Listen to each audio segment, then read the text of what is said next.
हमारी पातली कमरिया देवरा डाला जिनी नजरिया, नहीं तो सूखी जाई है सुंदर शरीरियाना। हमारी पातली कमरिया देवरा डाला जिनी नजरी, नहीं तो सूखी जाई है सुंदर शरीरियाना।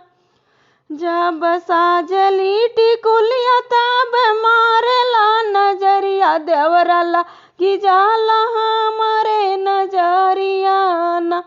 देवरा लागी जाला हमारे नजरियाना।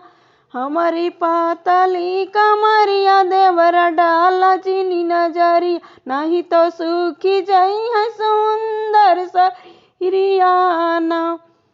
नहीं तो सूखी जाई है सुंदर शरीरियाना। जब पहिनी हम लहंगवा तब मारला नजरिया, जब पहिनी हम लहंगवा तब मारला नजरिया, देवरा लागी गईल हमका नजरियाना।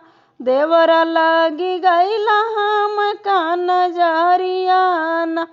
हमारी पातली कमरिया देवरा डाला जिनी नजरी, नहीं तो सूखी जाई सुंदर शरीरियाना। हमारी पातली कमरिया देवरा डाला नजरिया, नहीं तो सूखी जाई सुंदर शरीरियाना।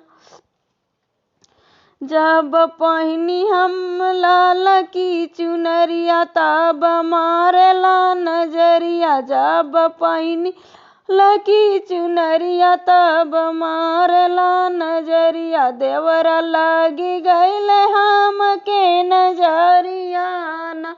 देवरा लागी गईल हमके नजरियाना।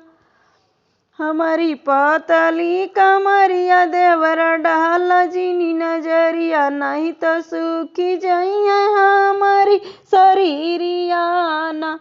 नहीं तो सूखी जाई है हमारी शरीरियाना।